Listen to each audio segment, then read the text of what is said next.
dia. Ela ficou esperando para ajudar com o dever de casa e depois brincaram um pouco. Depois, estou cansado. Oi, rapaz. Estava esperando você. Pode brincar comigo? Agora não. A casa tinha paredes, móveis e conforto, mas faltava o essencial, a presença daquele que foi chamado para ser o guardião da família. São José, interceda pela minha família, interceda pelo meu marido.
O que aconteceu com você? Por que sua família está triste? Eu trabalho por eles. Dou tudo que eles precisam. E nem assim é o suficiente. Eu também trabalhei, sou carpinteiro, mas Deus não me confiou apenas o sustento. Confiou-me Maria e Jesus. Mas eu faço o que posso. E não sei como cuidar deles. Cuide como eu cuidei. Ame, escute, proteja, reze por eles. Seja presente. No Evangelho de Mateus, capítulo 2, do versículo 1 ao 18, nos diz que quando Herodes procurava o menino Jesus para matá-lo, São José ouviu a voz de Deus e protegeu sua família. Quando havia perigo, ele não fugiu da responsabilidade. Quando havia necessidade, ele trabalhou. Quando havia dúvidas, ele confiou. Homem, o Pai não é grande pelo poder que possui, e sim pelo amor que protege a sua família.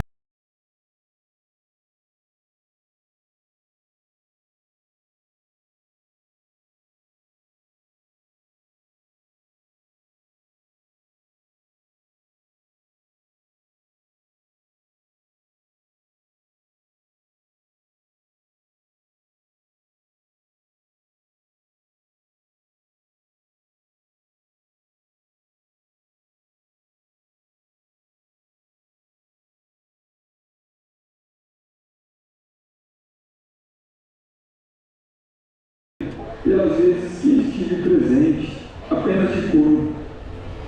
Não dei a atenção o que precisava. Quero ser um esposo melhor e o marido que você precisa. A partir de hoje, a nossa casa será de Deus. Serviremos todos ao Senhor.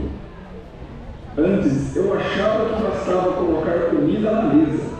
Hoje eu entendo. Também preciso levar Deus para dentro da nossa casa.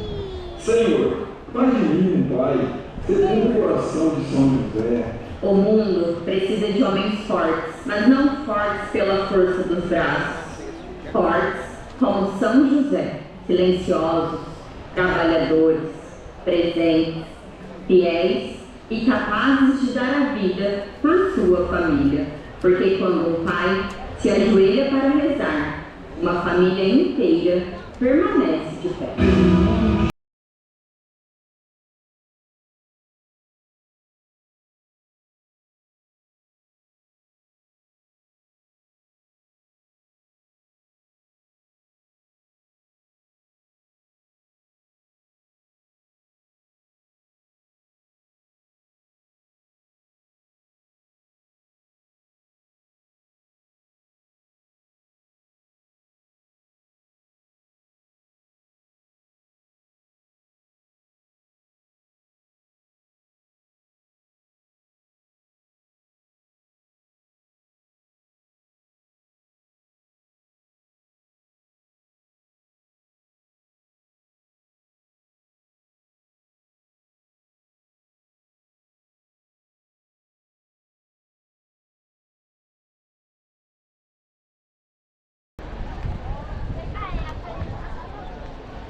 Muito bom dia, meus irmãos e irmãs.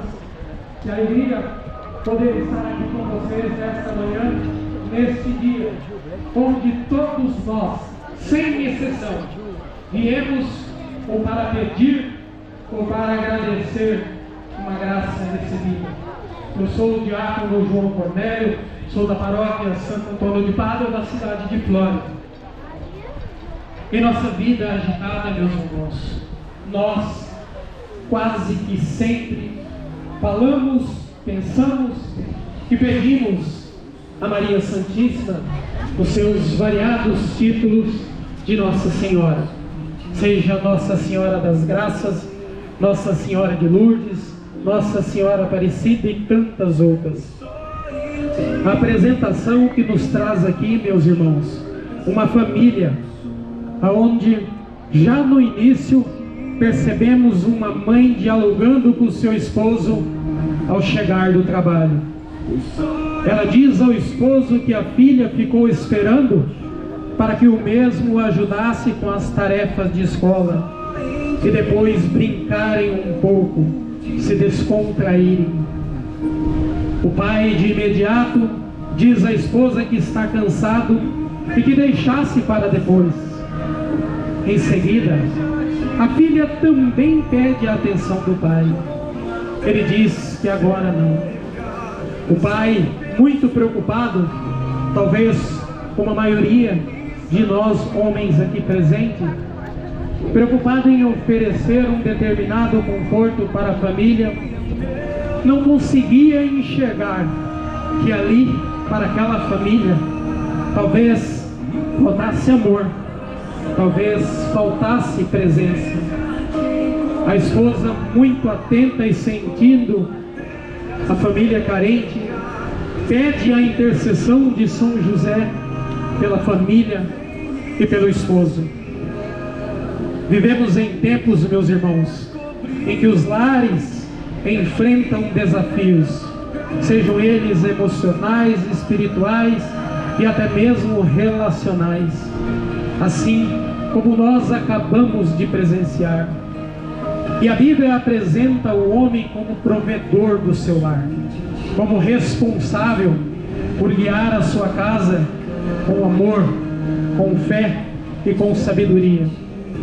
Mas, além de provedor e protetor, meus irmãos, ele é chamado a ser o sacerdote do lar.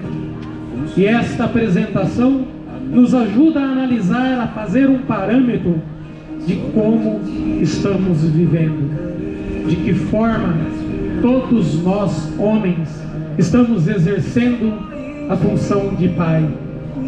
Hoje, somos chamados a exercer o sacerdote do lar em nossas famílias.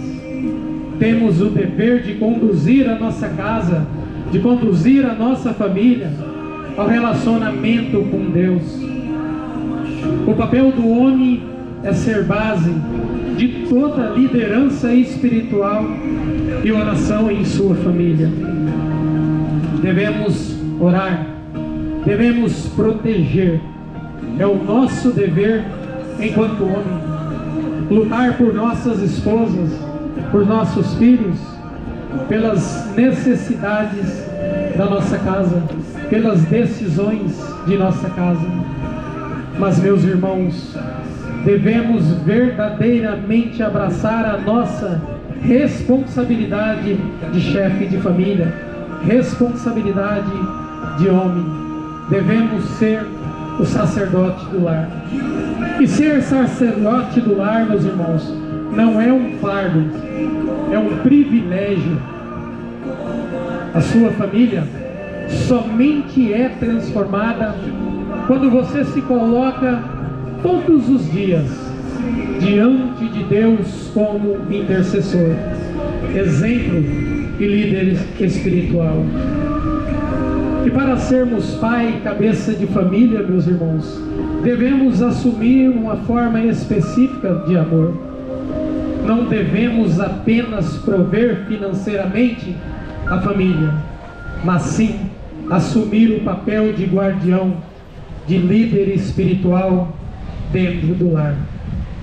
O homem que não guia a sua família espiritualmente, meus irmãos, Abra as portas do mundo para que Ele molde, com valores talvez que você não escolheu. E não se engane, meus irmãos, o mundo está gritando para formar seus filhos, para confundir a sua esposa. Está ensinando valores que contradizem tudo o que você acredita.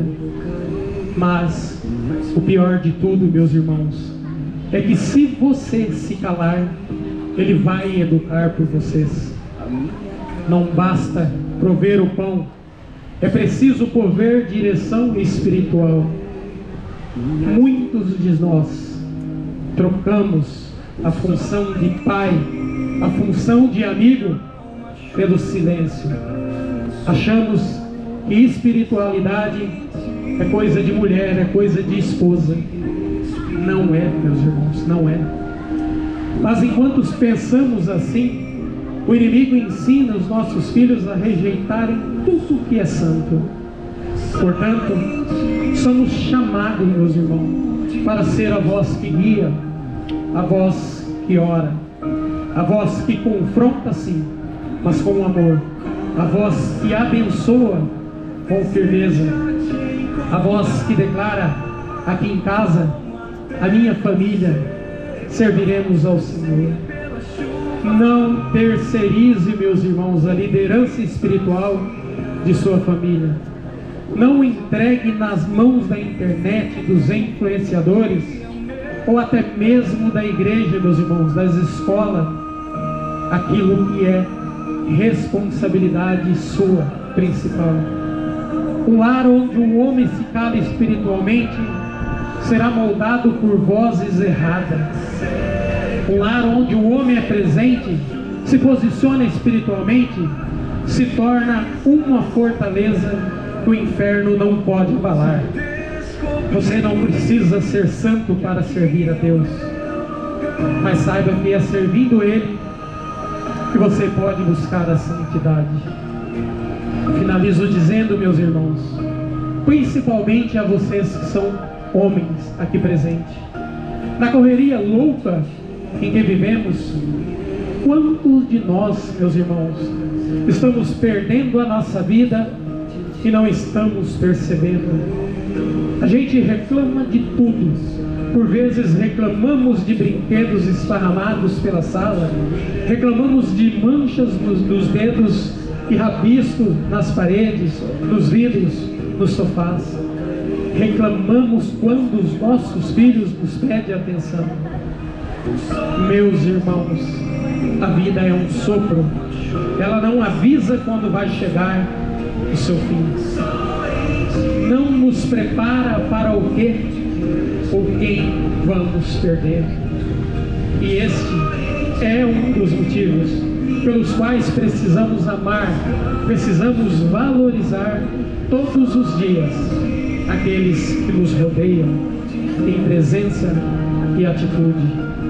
Em nossas correrias do dia a dia, nós não conseguimos sequer sentar à mesa do almoço ou do jantar para dialogar, para olhar nos olhos, meus irmãos, daqueles qual nós amamos, seja ele os nossos filhos, nossas filhas, a nossa esposa.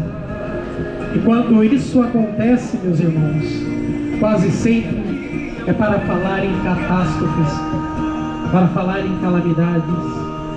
Logicamente que isto também é importante, mas eu fico aqui pensando, se um dia o silêncio ocupasse o lugar de tudo isso, se a gente pudesse trocar o dinheiro, as reuniões de trabalho, alguns contratos fechados, para a gente ter pelo menos mais 5 minutos com as nossas famílias, com os nossos filhos, com as nossas filhas, mas que já não estão aqui entre nós. O nosso problema, meus irmãos, é que a gente acha que temos todo o tempo do mundo para se redimir, mas a gente não tem. Filhos não precisa de um pai que vai dar o melhor presente. Filhos precisam de pais presentes, Um dia o colo acaba, a infância passa, filhos crescem e o tempo não aceita devolução. Daqui uns dias nós não somos mais a pessoa favorita de nossos filhos. Vamos perdendo esse espaço. Assim sendo, meus